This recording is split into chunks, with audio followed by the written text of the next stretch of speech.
नमस्कार दोस्तों, आइए जानते हैं देश दुनिया की 50 बड़ी खबरों को केवल 20 मिनट में। साथ ही महिलाओं को कब से मिलेंगे 2 लाख रुपए और मजदूरों के खाते में कब से आएंगे 5,000 रुपए और साथ ही महिलाओं को कब से मिलेंगे फ्री में गैस सिलेंडर। आइए आज के इस वीडियो में सब कुछ जानते हैं।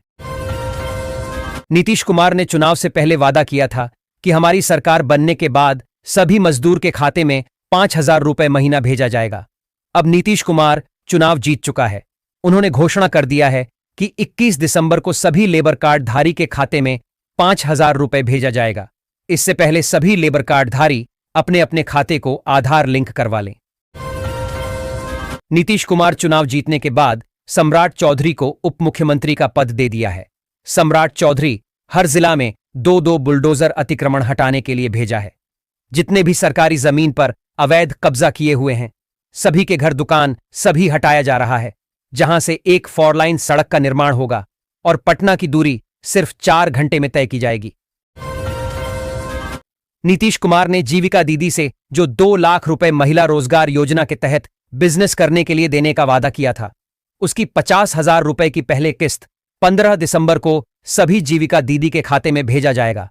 इससे पहले जितने भी जीविका दीदी है, सभी अपने खाते को फटाफट से आधार लिंक करवा लें।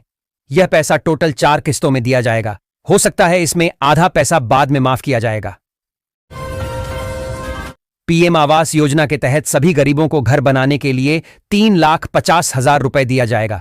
प्रधानमंत्री नरेंद्र मोदी ने ऐलान कर दिया है कि किसी भी व्यक्ति का घर कच्चा नहीं रहेगा, हर व्यक्ति का घर पक्का होगा। पीएम आवास योजना का फॉर्म भरने के लिए आप लोगों को आपके जितने डॉक्यूमेंट है सब ले जाकर अपने गांव के मुखिया के पास जाकर जमा कर दें। ठीक उसके 1 महीने बाद आप लोगों के घर पास हो जाएगा। नीतीश कुमार ने एक बड़ी घोषणा की है कि 8वीं कक्षा से ऊपर के जितने भी बच्चे हैं, अगर स्कूल में 75% हाजिरी बनता है तो उसको बिहार सरकार की तरफ से इलेक्ट्रिक साइकिल दिया जाएगा और हर सालाना से 2,500 रुपए भी दिया जाएगा। जनधन योजना के तहत बिहार के सभी गरीबों को नीतीश कुमार की तरफ से 5 लाख रुपए तक का लोन मिलेगा। इसके लिए आपको अपने आधार कार्ड, पैन कार्ड और एक कॉपी फोटो ले जाकर बैंक में जमा करें और लोन का फॉर्म भरकर बैंक मैनेजर के पास जाकर अप्लाई कर दें। कुछ ही दिनों में आप लोगों का लोन पास हो जाएगा, वह भी कम ब्याज के तौर पर। आपकी बेटी हमारी बेटी इस योजना के तहत बेटी को 21,000 रुपए सालाना दिया जाता है और उनकी जन्म से लेकर हर खर्च पढ़ाई लिखाई तक बिहार सरकार उठाती है। और जो भी व्यक्ति कन्या उत्थान का फॉर्म भरकर अभी से रखता है, उसकी बेटी जब 18 वर्ष की हो जाएगी तब शादी के वक्त 3 लाख रुपए की सहायता बिहार सरकार खुद करेंगी। नीतीश कुमार ने लाइव आकर ऐलान कर दिया है कि पेंशन की राशि 1,100 रुपए को बढ़ाकर 3,000 रुपए महीना किया जाएगा, क्योंकि आजकल महंगाई इतना बढ़ चुका है कि 1,100 रुपए में कुछ भी होने वाला नहीं है। इसी बात को ध्यान में रखते हुए नीतीश कुमार ने घोषणा कर दिया है कि सभी को पेंशन 3,000 रुपए महीना जनवरी से मिलना शुरू हो जाएगा। सहारा इंडिया में जिस व्यक्ति का पैसा फंसा हुआ है, उन सभी को रिफंड मिलना शुरू हो गया है। किसी को 10,000 रुपए दिया जाता है तो किसी व्यक्ति को 20,000 रुपए है, किसी को 50,000 रुपए। जिस व्यक्ति का जितना पैसा फंसा हुआ है, उन सभी को उनका पैसा वापस कर दिया जाएगा। किसी व्यक्ति का सहारा इंडिया में पैसा नहीं फंसेगा। 26 दिसंबर से सभी को पैसा मिलना शुरू हो जाएगा। बिहार के सभी महिलाओं को दिसंबर के महीने में फ्री गैस दिया जाएगा और सब्सिडी के थ्रू उनके खाते में 1,500 रुपए भेजा जाएगा। इससे पहले जितने भी महिलाएं हैं, गैस ऑफिस में जाकर फटाफट से अपने अपने खाते को ही केवाईसी और आधार लिंक करवा लें, ताकि सब्सिडी आने में किसी को दिक्कत ना हो। फ्री गैस सभी को 21 दिसंबर से दिया जाएगा। फ्री सिलाई मशीन योजना के तहत बिहार के सभी महिलाओं को 15,000 रुपए दिया जाता है, ताकि वह मशीन खरीदकर रोड साइड में कहीं भी दुकान करता है, अपना पेट चला सके और अपने परिवार को भी चालक। क्योंकि आजकल के महंगाई के दौर में इतना बढ़ गया है कि महिलाओं के हाथ में कुछ ना कुछ रोजगार होना बहुत ही जरूरी है।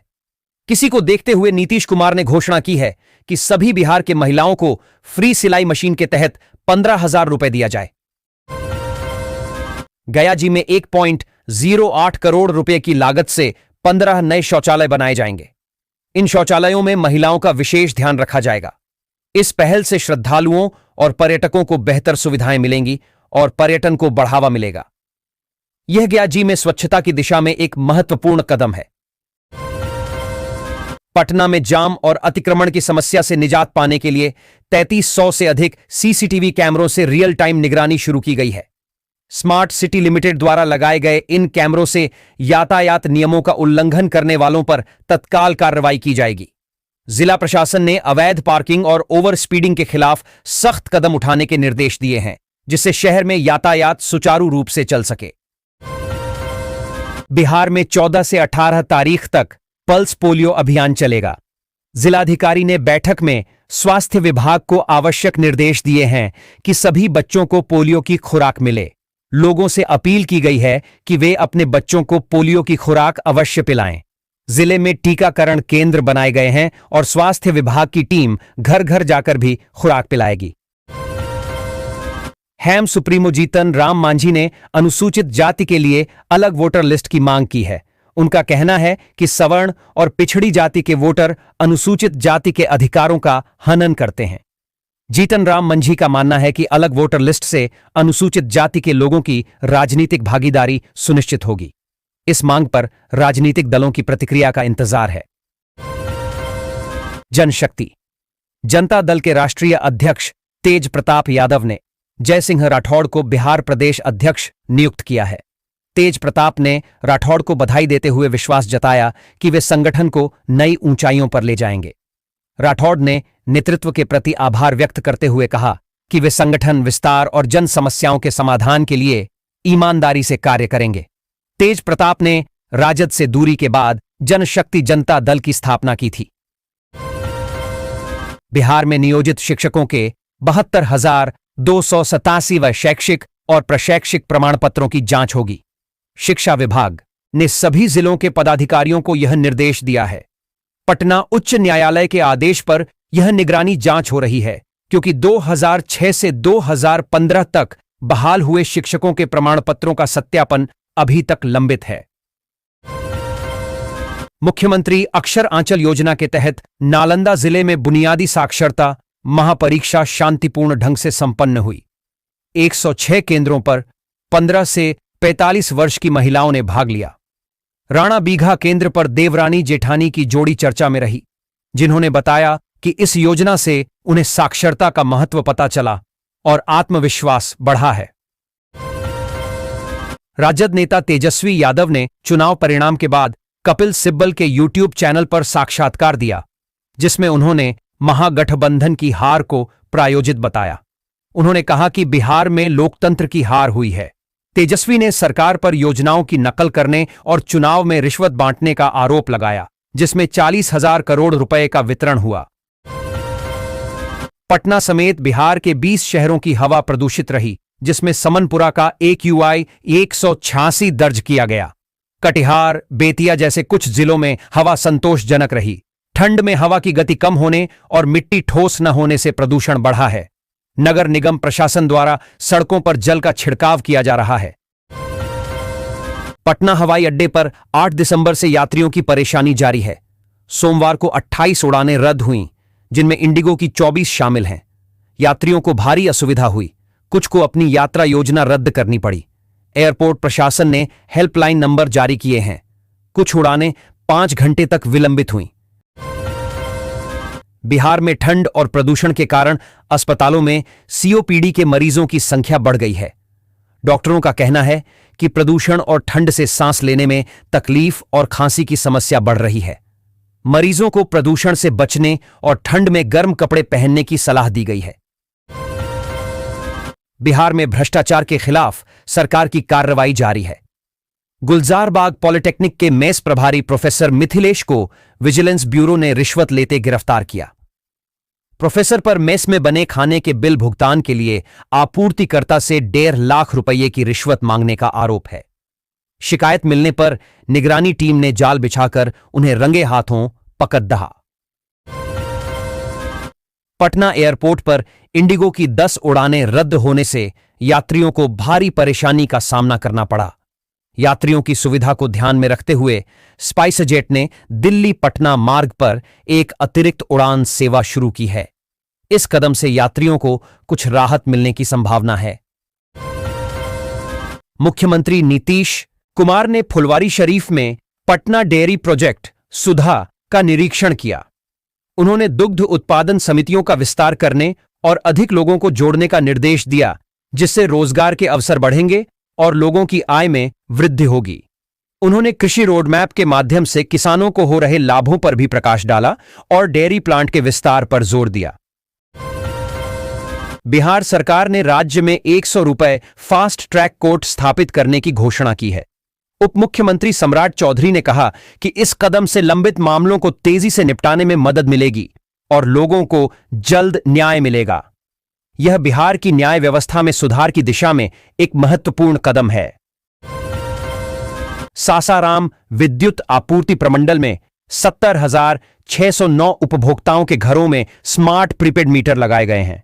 ग्रामीण क्षेत्रों में इंटेलीस्मार्ट इंफ्रास्ट्रक्चर और शहरी क्षेत्रों में ईडीएफ इंटरनेशनल कंपनी को मीटर लगाने का कार्य सौंपा गया है। उपभोक्ता बिहार ऊर्जा स्मार्ट मीटर ऐप और बिहार बिजली स्मार्ट मीटर ऐप के माध्यम से रिचार्ज और शेष राशि की जानकारी प्राप्त कर सकते हैं। राष्ट्रीय जनता दल आरजेडी के प्रदेश अध्यक्ष ने बाबा साहब अंबेडकर को श्रद्धांजलि देने के बाद बाबरी मस्जिद विध्वंस पर शोक व्यक्त किया। मौके पर बाबा साहब के योगदान की चर्चा भी की गई। प्रदेश अध्यक्ष मंगनीलाल मंडल ने कहा कि समतामूलक समाज के लिए वे आजीवन संघर्ष करते रहे। पटना में गायघाट से दीदारगंज तक 101 करोड़ रुपए की लागत से 4 लेन सड़क का निर्माण शुरू हो गया है। यह सड़क अशोक राजपथ के लिए एक बेहतर विकल्प साबित होगी, जिससे शहर में यातायात का दबाव कम होगा और लोगों को आवागमन में सुविधा होगी। इस परियोजना से पटना के पूर्वी हिस्से में कनेक्टिविटी बेहतर होगी और विकास को गति मिलेगी। बिहार में मुख्यमंत्री बाल हृदय योजना गरीब परिवारों के लिए आशा की किरण बनकर आई है। इस योजना के अंतर्गत हृदय रोग से पीड़ित कई बच्चों को नया जीवन मिला है। सरकार इलाज का पूरा खर्च वहन करती है, जिससे गरीब परिवारों को बड़ी राहत मिली है। यह योजना बिहार में स्वास्थ्य सेवाओं को बेहतर बनाने में महत्वपूर्ण भूमिका निभा रही है। बिहार सरकार सीआईएसएफ की तर्ज पर बीआईएसएफ का गठन करेगी।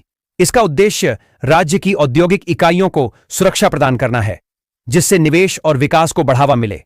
बीआईएसएफ के जवान सीआईएसएफ की तरह प्रशिक्षित होंगे और औद्योगिक क्षेत्रों में सुरक्षा, निगरानी और आपातकालीन प्रतिक्रिया का कार्य करेंगे।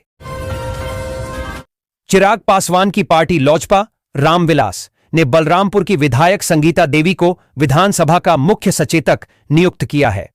डेहरी के विधायक राजीव रंजन सिंह सचेतक बनाए गए हैं। पार्टी के राष्ट्रीय प्रधान महासचिव अब्दुल खालिक ने विधानसभा अध्यक्ष को पत्र लिखकर सूचित किया। मुख्यमंत्री नीतीश कुमार ने बिहार को पूर्वी भारत का नया टेक हब बनाने की घोषणा की है। राज्य सरकार ने औद्योगिक विकास के लिए 50 लाख करोड़ रुपए के निवेश का लक्ष्य रखा है। सरकार निवेशकों को आकर्षित करने के लिए नई नीतियां बना रही है और सुविधाएं प्रदान कर रही हैं। बिहार में औद्योगिक विकास की अपार संभावनाएं हैं। बिहार के खेल मंत्री श्रेयसी सिंह ने घोषणा की है कि राज्य के प्रत्येक जिले में स्पोर्ट्स एकेडमी खोली जाएगी। सरकार इस बात पर शोध कर रही है कि किस जिले में किस खेल की एकेडमी स्थापित की जानी चाहिए। इस पहल का उद्देश्य स्थानीय प्रतिभा को पहचान कर उन्हें उचित मंच प्रदान करना है, जिससे वे अपने अपने खेलों में बेहतर प्रदर्शन कर सकें। जदयू के कार्यकारी अध्यक्ष संजय कुमार झा ने मुख्यमंत्री नीतीश कुमार की अद्भुत ऊर्जा और इच्छा शक्ति की सराहना की। उन्होंने नीतीश कुमार को बिहार के विकास का प्रतीक बताया और आगामी बिहार चुनावों में जदयू की जीत का विश्वास जताया। झा ने कार्यकर्ताओं से एकजुट होकर काम करने का आह्वान किया। अब अगले 1.5 महीने तक विवाह समारोह नहीं होंगे, जिससे शहनाई की गूंज शांत रहेगी। शुभ मुहूर्त न होने के कारण मांगलिक कार्यों पर विराम रहेगा। विवाह 5 फरवरी 2026 से फिर शुरू होंगे, जब शुभ मुहूर्त आरंभ हो जाएंगे। हिंदू धर्म में शुभ मुहूर्त का विशेष महत्व है। पूर्णिया के नगर प्रखंड में भूमि अधिग्रहण के विरोध में महापंचायत आयोजित की गई, जिसमें सांसद पप्पू यादव ने किसानों की जमीन छीनने के खिलाफ आवाज उठाई। उन्होंने कहा कि सरकार किसानों की सहमति के बिना जमीन नहीं ले सकती। पप्पू यादव ने सरकारी जमीनों के गलत म्यूटेशन का मुद्दा भी उठाया और सरकार से जांच की मांग की। गोपालगंज जिले में निगरानी जांच के दौरान 2 शिक्षकों के बीटीटी प्रमाण पत्र फर्जी पाए गए हैं। विभाग ने उनकी सेवाएं समाप्त करने की प्रक्रिया शुरू कर दी है। दोनों शिक्षकों के खिलाफ प्राथमिकी दर्ज कराई गई है। जिला कार्यक्रम पदाधिकारी ने संबंधित अधिकारियों को 1 सप्ताह के भीतर कार्रवाई करने का निर्देश दिया है। केंद्रीय गृह राज्य मंत्री नित्यानंद राय ने तेजस्वी यादव के सदन छोड़कर विदेश जाने पर तंज कसते हुए कहा कि वे आपदा के समय भी बिहार को छोड़कर चले जाते हैं। नित्यानंद ने तेजस्वी पर बिहार की जनता की परवाह न करने का आरोप लगाया और उनकी सदन से अनुपस्थिति पर सवाल उठाए। विपक्षी दल भी तेजस्वी पर जिम्मेदारी से भागने का आरोप लगा रहे हैं। बिहार के फतुहा में गुजरात की गिफ्ट सिटी की तरह 242 एकड़ में फिनटेक सिटी विकसित की जाएगी। इसके लिए 408.81 करोड़ रुपए की स्वीकृति दी गई है। यह वित्तीय और तकनीकी कंपनियों का केंद्र बनेगा, जिससे युवाओं को रोजगार मिलेगा और राज्य में इनोवेशन को बढ़ावा मिलेगा। मुजफ्फरपुर में आगामी मैट्रिक और इंटर परीक्षा 2025 को कदाचार मुक्त कराने के लिए 163 परीक्षा केंद्रों का भौतिक निरीक्षण होगा। जिला कार्यक्रम पदाधिकारियों को निरीक्षण की जिम्मेदारी दी गई है। केंद्रों पर 4 दीवारी, पेयजल और शौचालय जैसी मूलभूत सुविधाएं सुनिश्चित की जाएंगी। इस बार 8 स्कूल और कॉलेजों को परीक्षा केंद्र नहीं बनाया गया है, जबकि कुछ नए संस्थानों को केंद्र बनाया गया है। शहर में छेड़खानी की घटनाओं को रोकने के लिए पुलिस सख्त हो गई है। स्कूल, कॉलेज और कोचिंग सेंटरों के आसपास पुलिस कड़ी निगरानी रख रही है। सादी वर्दी में पुलिस गश्त कर रही है और हेल्पलाइन नंबर जारी किए गए हैं। छेड़खानी करने वालों के खिलाफ सख्त कार्रवाई की जाएगी। अभिभावकों और शिक्षकों से जागरूकता बढ़ाने की अपील की गई है। सिरदला बाजार को अतिक्रमण मुक्त कराने के लिए थानाध्यक्ष ने सीओ के निर्देश पर नोटिस जारी किया है। सरकारी भूमि और स्टेट हाईवे 70 पर अतिक्रमण किया गया है, जिससे आवागमन बाधित है। लौंद, बरदाहा समेत कई बाजारों में भी अतिक्रमण की समस्या है। पटना में एक सेवानिवृत्त फौजी के साथ अनोखी घटना घटी। 2 अज्ञात व्यक्तियों ने पहले उन्हें धक्का दिया, फिर माफी मांगी और उनके पैर दबाए। जब फौजी चलने लगे तो उन्होंने पाया कि उनके बैग से पैसे गायब थे। उनके पुत्र ने पुलिस में शिकायत दर्ज कराई है और पुलिस मामले की जांच कर रही है। बिहार के अस्पतालों में डॉक्टरों और नर्सों की कमी को देखते हुए राज्य सरकार ने खाली पदों को भरने की तैयारी तेज कर दी है। स्वास्थ्य विभाग ने नई बहाली की प्रक्रिया शुरू कर दी है, जिससे राज्य की स्वास्थ्य सेवाओं में सुधार होने की उम्मीद है और मरीजों को बेहतर इलाज मिल सकेगा। सुपौल के राघोपुर में वीरपुर वेहपुर NH 106 पर बन रहे रेल ओवरब्रिज का काम लगभग पूरा हो गया है। अनुमान है कि यह पुल 2026 तक जनता के लिए खुल जाएगा, जिससे राघोपुर में लगने वाले जाम से मुक्ति मिलेगी। स्कूली बच्चों के लिए यह विशेष रूप से फायदेमंद होगा। स्थानीय लोग इसे नए साल के तोहफे के रूप में देख रहे हैं। बेगूसराय के तेघड़ा में विधानसभा चुनाव और SIR अभियान में योगदान देने वाले कर्मियों को सम्मानित किया गया। SDM ने कर्मचारियों की कर्तव्य निष्ठा और समर्पण की सराहना की। यह सम्मान समारोह कर्मियों का उत्साहवर्धन करने के लिए आयोजित किया गया था, ताकि वे भविष्य में भी इसी तरह कार्य करते रहें। विमान कंपनियों में संकट के कारण यात्रियों को हो रही परेशानी को देखते हुए भारतीय रेलवे ने बिहार में 84 नई स्पेशल ट्रेनें शुरू की हैं।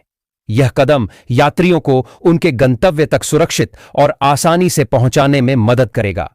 रेलवे ने यात्रियों से इन ट्रेनों का लाभ उठाने की अपील की है। यह पहल विमान सेवाओं में अनिश्चितता के कारण परेशान यात्रियों को राहत प्रदान करेगी।